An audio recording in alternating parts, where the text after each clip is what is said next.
എല്ലാ പ്രേക്ഷകർക്കും ഇൻഫിനിറ്റി സ്റ്റോറീസിൻ്റെ പുതിയൊരു വീഡിയോയിലേക്ക് സ്വാഗതം. കുറച്ച് നക്ഷത്രജാതകർക്ക് അടുത്ത 11 ദിവസത്തിനകം സാമ്പത്തിക പുരോഗതിയുടെ ദിവസങ്ങളാണ്. അപ്രതീക്ഷിതമായി പല മാർഗങ്ങളിലൂടെ കുറച്ച് ധനസമ്പാദനത്തിനുള്ള വഴികൾ തെളിയുന്ന നക്ഷത്രജാതകരെക്കുറിച്ച് ഇൻഫിനിറ്റി സ്റ്റോറീസിൻ്റെ ഇന്നത്തെ വീഡിയോയിലൂടെ നിങ്ങൾക്കായിട്ടൊന്ന് പങ്കുവെക്കുകയാണ്. വീഡിയോ കണ്ടതിന് ശേഷം നിങ്ങളുടെ വിലയേറിയ അഭിപ്രായങ്ങൾ കമൻറ്റ് ബോക്സിൽ ഒന്ന് രേഖപ്പെടുത്താനും വീഡിയോ ലൈക്ക് ചെയ്യാനും കൂടി ഓർമ്മിപ്പിക്കുന്നു. എൻ്റെ എല്ലാ പ്രേക്ഷകർക്കും ഇൻഫിനിറ്റി സ്റ്റോറീസിൻ്റെ ഈ പുതിയൊരു വീഡിയോയിലേക്ക് സ്വാഗതം. നമുക്ക് നോക്കാം പുണർദം നക്ഷത്രജാതകരെക്കുറിച്ചാണ്. സകല ദോഷങ്ങളും മാറി സാമ്പത്തിക ഭദ്രത ഉറപ്പുവരുത്താൻ സാധിക്കുന്ന ദിവസങ്ങൾ ജനുവരി മാസത്തിൽ അവസാനത്തെ 3 ദിവസത്തിൽ ആരംഭിച്ച് അടുത്ത 11 ദിവസത്തിനുള്ളിൽ ഇവർക്ക് ലഭിക്കുന്നതാണ്. നല്ല രീതിയിൽ ഈശ്വരാധീനം നിലനിർത്തിക്കൊണ്ട് നാമജപങ്ങളിലൂടെ വലിയ ഭാഗ്യങ്ങൾ നേടിയെടുക്കാൻ ഇവർ പ്രത്യേകം ശ്രദ്ധിക്കണം.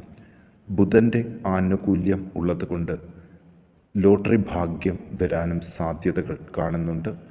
രോഗദുരിതങ്ങളിൽ നിന്ന് രക്ഷപ്പെടും.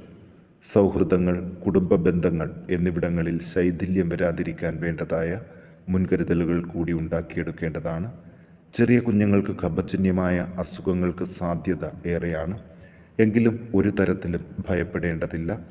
വിദേശത്ത് തൊഴിലെടുക്കുന്നവരും വ്യാപാരങ്ങൾ നടത്തുന്നവരും മുമ്പ് സംഭവിച്ചതായ നഷ്ടങ്ങളിൽ നിന്നും പതുക്കെയാണെങ്കിലും കരകയറുവാൻ തുടങ്ങും. തൊഴിൽ അന്വേഷകർക്കും അഭ്യസ്ത വിദ്യർക്കും ശുഭകാര്യങ്ങൾ സംഭവിക്കുകയും ചെയ്യും. ഇവർ ദോഷപരിഹാരങ്ങൾക്ക് ശനിയാഴ്ച വ്രതം അനുഷ്ഠിക്കുക, ഗൃഹത്തിൽ എള്ളുതിരി കത്തിക്കുക, ശാസ്താവിൻ്റെ ക്ഷേത്രങ്ങളിൽ ദർശനം നടത്തി നെയ്വിളക്ക്, പുഷ്പാഞ്ജലി, നീരാജനം, കറുത്ത പട്ടുചാർത്തൽ, പായസം എന്നിവ യഥാശക്തി നടത്തുക. ജന്മനാളുകളിൽ ശിവക്ഷേത്രത്തിൽ ആയുസൂക്തം, പുഷ്പാഞ്ജലി, ശംഖാഭിഷേകം, വിളക്ക് എന്നിവ നടത്തുന്നതും ഇവർക്ക് ഉത്തമമായിരിക്കും. ഇനി പൂരം നക്ഷത്രജാതകരെക്കുറിച്ച് നോക്കാം. കർമ്മ മേഖലയിലും സാമ്പത്തിക മേഖലയിലും ഉയർച്ചകൾ കണ്ടു തുടങ്ങും. പാരിതോഷികങ്ങൾ അപ്രതീക്ഷിതമായിട്ട് ഉണ്ടാകും. ഭൂമി സംബന്ധമായ ക്രയവിക്രയങ്ങൾ ശ്രദ്ധിക്കണം. രേഖാപരമായ കാര്യങ്ങൾ, ബാങ്ക് ഇടപാടുകൾ എന്നിവ സൂക്ഷ്മതയോട് കൈകാര്യം ചെയ്യണം. പ്രിയപ്പെട്ടവരെ കാണുവാനും സന്തോഷം പങ്കുവെക്കുവാനും അവസരം ലഭിക്കും. നഷ്ടപ്പെട്ട ധനം തിരികെ ലഭിക്കും. യാത്രകൾ ശുഭവും ഫലപ്രദവും ആകും. കർഷകർക്കും കലാകാരന്മാർക്കും പൊതുവെ മെച്ചപ്പെട്ട ഫലങ്ങൾ ഉണ്ടാകും. മുടങ്ങി നിൽക്കുന്ന വിദേശയാത്രകൾ തടസ്സങ്ങൾ നീങ്ങി നല്ല രീതിയിൽ ശുഭമായിട്ട് നടക്കും. കാലുകൾക്കും ഉദരത്തിനും ചെറിയ അസ്വസ്ഥതകൾ ഒക്കെ അനുഭവപ്പെടുമെങ്കിലും ഭയപ്പെടേണ്ടതില്ല. ആയുധങ്ങൾ, മറ്റിരുമ്പ് കൊണ്ടുള്ള വസ്തുക്കൾ, യന്ത്രങ്ങൾ എന്നിവയിൽ നിന്നൊക്കെയുള്ള അപകടങ്ങൾ ശ്രദ്ധിക്കണം. പുതിയ ഗൃഹങ്ങൾ നിർമ്മിക്കുവാനോ വാങ്ങുവാനോ പറ്റിയ സമയമാണ്. ധനവിനിയോഗം കാര്യക്ഷമവും ശ്രദ്ധാപൂർവവും ആക്കുക.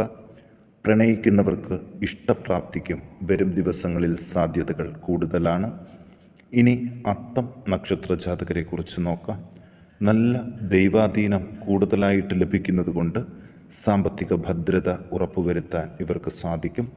കാര്യങ്ങൾക്കൊരു മന്ദഗതിയും ഇനി ഉണ്ടായിരിക്കില്ല. അത് മനസ്സിലാക്കിക്കൊണ്ട് തന്നെ എല്ലാം സമയബന്ധിതമായിട്ട് നടപ്പാക്കാൻ മുന്നൊരുക്കങ്ങൾ നടത്തുന്നത് നല്ലതാണ്. മത്സര പരീക്ഷകളിലും തൊഴിൽ അന്വേഷണങ്ങളിലും ഇവർക്ക് മനസ്സംതൃപ്തി വർദ്ധിക്കും. സ്വർണ്ണാഭരണങ്ങൾ ലഭിക്കുവാനും നഷ്ടപ്പെട്ടവ തിരികെ വരുന്നതിനും ഉള്ള വഴികൾ തുറക്കുന്നതും കാണുവാൻ ഈ ദിവസങ്ങളിൽ സാധിക്കും. കുഞ്ഞുങ്ങളിൽ രോഗങ്ങളും മറ്റ് ശാരീരികവും മാനസികവുമായ വൈഷമ്യങ്ങൾ ധാരാളമായി ഉണ്ടാകുമെങ്കിലും ഭയപ്പെടേണ്ടതില്ല. വാഹനങ്ങൾ, നാൽക്കാലികൾ എന്നിവയെ വളരെ ശ്രദ്ധയോട് നോക്കേണ്ട സമയമാണ്. ഇവർ ദോഷപരിഹാരങ്ങൾക്ക് നിത്യേന നാമജപം നടത്തേണ്ടതാണ്. രാമനാമം, പഞ്ചാക്ഷരി മന്ത്രം എന്നിവ ജപിച്ച് ശിവഭഗവാനെയും ശ്രീരാമസ്വാമിയെയും പ്രീതിപ്പെടുത്തുന്നത് വേഗം തന്നെ ഇവർക്ക് ദോഷശാന്തി നൽകും. ഇനി ചിത്തിര നക്ഷത്രജാതകരെക്കുറിച്ച് നോക്കാം. പൊതുവെ അത്യാപത്തുകൾ ഒന്നും ഉള്ള സമയമല്ല. ചില പുതിയ ചിന്തകൾക്കും തുടക്കങ്ങൾക്കും സാധ്യതയുണ്ട്. വാഹനങ്ങൾ, കന്നുകാലികൾ, കൃഷി, വ്യവസായം എന്നീ മേഖലകൾ പുഷ്ടി പ്രാപിക്കും. ആരോഗ്യ വിഷയത്തിൽ കൂടുതൽ ശ്രദ്ധ കേന്ദ്രീകരിക്കണം. ഭൂമി സംബന്ധമായ വ്യവഹാരങ്ങൾ, തർക്കങ്ങൾ, ആപത്തുകൾ എന്നിവയൊക്കെ മാറിത്തുടങ്ങും. വിദ്യയിൽ തടസ്സങ്ങൾ നേരിടുമെങ്കിലും ഭയപ്പെടേണ്ടതില്ല. ഇനിയുള്ള 11 ദിവസം സമ്പന്നതയുടെ നെറുകയിൽ എത്താൻ ഉള്ള സാധ്യതകൾ ഇവർക്ക് കൂടുതലാണ്. ചിട്ടി അടിക്കുന്നതിലൂടെയോ കടം കൊടുത്ത പണം തിരികെ ലഭിക്കുന്നതിലൂടെയോ അതുപോലെ ലോട്ടറി ഭാഗ്യത്തിലൂടെയോ അങ്ങനെ ഒരുപാട് മാർഗങ്ങൾ ഇവർക്ക് മുന്നിൽ സാമ്പത്തിക പുരോഗതിക്കായിട്ട് തുറന്നു കിടക്കുകയാണ്. കൂട്ടുകച്ചവടങ്ങളിലെ തെറ്റിദ്ധാരണകൾ പറഞ്ഞു തീർക്കാൻ സാധിക്കും. അത് വലിയ നാശനഷ്ടത്തിൽ നിന്നും കരകയറ്റും. ഗൃഹനിർമ്മാണത്തിനും ഭൂമി സംബന്ധമായ കൊടുക്കൽ വാങ്ങലുകൾക്കും പറ്റിയ സമയമാണ്. ഇവർ ദോഷപരിഹാരമായിട്ട് സുബ്രഹ്മണ്യ ഭജനം, ശാസ്താഭജനം, ശനീശ്വര ഭജനം എന്നിവ മുടങ്ങാതെ നടത്താൻ പ്രത്യേകം ശ്രദ്ധിക്കുക. ഇനി നമുക്ക് വിശാഖം നക്ഷത്ര ജാതകരെക്കുറിച്ച് നോക്കാം. കാലാകാലങ്ങളായിട്ട് അനുഭവിച്ചു വരുന്ന സാമ്പത്തിക ബുദ്ധിമുട്ടുകൾ പരിഹരിക്കപ്പെടാൻ വളരെയധികം സാധ്യതയുള്ള ദിവസങ്ങളാണ് 11 ദിവസം. മാതാവിൽ നിന്നും പാരമ്പര്യമായി ലഭിച്ച സമ്പത്ത് ഉപയോഗിക്കാൻ സാധിക്കും. പുതിയ ഗൃഹനിർമ്മാണത്തിന് അനുയോജ്യമായ സമയമാണ്. കൃഷി, കന്നുകാലി വളർത്തൽ, വ്യാവസായിക മേഖല, ശാസ്ത്ര സാങ്കേതിക മേഖല എന്നിവിടങ്ങളിൽ മുമ്പില്ലാത്ത തരത്തിൽ നല്ല മാറ്റങ്ങൾ കണ്ടു തുടങ്ങും.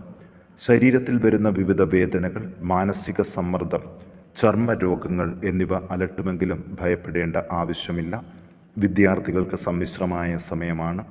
പുതിയ ചില കാര്യങ്ങൾ പഠിക്കാനും അത് ജീവിതത്തിന് വളരെയധികം മാറ്റങ്ങൾ നൽകുവാനുമുള്ള നല്ല തുടക്കങ്ങൾ ഈ കാലഘട്ടത്തിൽ ഉണ്ടാകും. സാമ്പത്തിക കാരണങ്ങൾ കൊണ്ട് ബന്ധങ്ങളിൽ ഉലച്ചിലുകൾ വരാതിരിക്കാൻ ശ്രദ്ധിക്കണം. ദോഷപരിഹാരങ്ങൾക്ക് സുബ്രഹ്മണ്യ ഭജനം നടത്തുന്നത് നല്ലതാണ്. മുരുകക്ഷേത്രത്തിൽ ദർശനം നടത്തുകയും പാലഭിഷേകം, പഞ്ചാമൃത നിവേദ്യം, പുഷ്പാർച്ചന, വേൽ സമർപ്പണം, വിളക്ക് എന്നിവയെല്ലാം ദോഷശാന്തി നൽകും. ഷഷ്ഠി ദിവസം ഉപവാസം അനുഷ്ഠിച്ച് സ്കന്ദപ്രീതിക്കായിട്ട് പ്രത്യേക ജപങ്ങൾ നടത്താൻ ശ്രദ്ധിക്കണം. ഇനി മൂലം നക്ഷത്ര ജാതകരെക്കുറിച്ച് നോക്കാം. പുതിയ സംരംഭങ്ങൾ ആരംഭിക്കാനും ആരംഭിക്കുന്നതിനെക്കുറിച്ച് ആലോചിക്കുവാനും പറ്റിയ സമയമാണ് ഇവരുടെ ജീവിതത്തിലേക്ക് കടന്നു വരുന്നത്. ഷെയർ മാർക്കറ്റിലൂടെ വലിയൊരു തുക ഇവർക്ക് ലാഭം കിട്ടാനായിട്ട് സാധ്യതകൾ കൂടുതലാണ്. വളരെ കാലങ്ങളായിട്ട് അനുഭവിക്കുന്ന ധനനഷ്ടം, സാമ്പത്തിക കാര്യങ്ങളിലുള്ള അപമാനങ്ങൾ എന്നിവ പരിഹരിക്കാൻ മാർഗങ്ങൾ മുന്നിലേക്ക് വരും. ഇനിയുള്ള ദിവസങ്ങൾ ഇതിനെയൊക്കെ മുൻകൂട്ടി മനസ്സിലാക്കിക്കൊണ്ട് തന്നെ വേണ്ട രീതിയിൽ ഉപയോഗപ്പെടുത്തി ഫലം നേടാനായിട്ട് ശ്രദ്ധിക്കണം. ആത്മവിശ്വാസവും ഉത്സാഹവും സദാസമയം കൈവിടാതെ നിലനിർത്തണം. പൈതൃക സമ്പത്തിനെക്കുറിച്ചിട്ടുള്ള കലഹങ്ങൾ മാറിത്തുടങ്ങും. എല്ലാ പ്രശ്നങ്ങളും വളരെ വേഗം തന്നെ പരിഹരിക്കപ്പെടും. വ്യാപാര, വ്യവസായ, കാർഷിക മേഖലകളിൽ നല്ല കാലത്തിൻ്റെ തുടക്കം കണ്ടു തുടങ്ങുന്ന ദിവസങ്ങളാണ് ഇനി വരുന്നത്. കല, സാഹിത്യം, അധ്യാപനം, ശാസ്ത്ര സാങ്കേതിക മേഖലകളിൽ മനസ്സംതൃപ്തിയോടെ കർമ്മമനുഷ്ഠിക്കാൻ പ്രത്യേകം ഒന്ന് ശ്രദ്ധിക്കുക. ചെറിയ വ്യത്യാസം കൊണ്ട് വളരെ വലിയ ഭാഗ്യങ്ങൾ ജീവിതത്തിൽ നിന്ന് നഷ്ടപ്പെട്ടു പോയവർക്ക് അത് തിരികെ ലഭിക്കുന്നതിനുള്ള ദിവസങ്ങളാണ്. ദോഷപരിഹാരങ്ങൾക്ക് ഈ കൂറുകാർ ശിവഭജനം മുടങ്ങാതെ നടത്തുക. കൂവളത്തില, എണ്ണ എന്നിവ ശിവങ്കൽ തിങ്കളാഴ്ചകളിൽ സമർപ്പിക്കുന്നതും നല്ലതായിരിക്കും.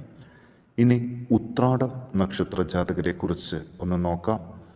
ഈ കൂറുകാർക്ക് ലഗ്നത്തിൽ ശനിയും 3-ൽ ഗുരുവും 4-ൽ രാഹുവും 5-ൽ കുജനും കർമ്മത്തിൽ രവിയും കേതുവും ലാഭത്തിൽ ബുധനും ശുക്രനും സഞ്ചരിക്കുന്ന ദിവസങ്ങളാണ്. എല്ലാ കാര്യങ്ങളിലും വളരെയധികം സൂക്ഷ്മത പുലർത്തി മുന്നോട്ട് പോകുക. കാര്യങ്ങളിലെ വിഘ്നങ്ങളും ബന്ധങ്ങളിലെ വിള്ളലുകളും മാറിത്തുടങ്ങും. തൊഴിൽപരമായിട്ടിനി ബുദ്ധിമുട്ട് ഉണ്ടാകില്ല. സാമ്പത്തിക ക്ലേശങ്ങൾ ഇവരുടെ ജീവിതത്തിൽ നിന്ന് വിട്ടൊഴിയുന്ന സമയമാണ്.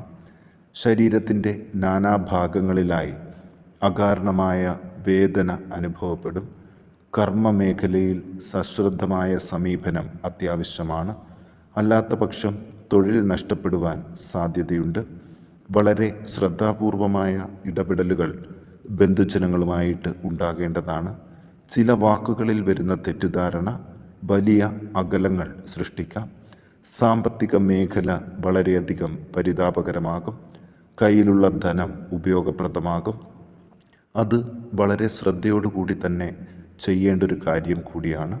വിദ്യാർത്ഥികൾ വേണ്ടത്ര പഠന മികവ് കൂടി കാണിക്കുന്ന ദിവസങ്ങളാണ് വരുന്നത്. ഇവർ ദോഷപരിഹാരങ്ങൾക്ക് എല്ലാ ദിവസവും പരമാവധി പഞ്ചാക്ഷരി മന്ത്രം ജപിക്കുക. ജന്മനാളുകളിൽ ശിവക്ഷേത്ര ദർശനം നടത്തി പ്രാർത്ഥിക്കാനും ശ്രദ്ധിക്കുക.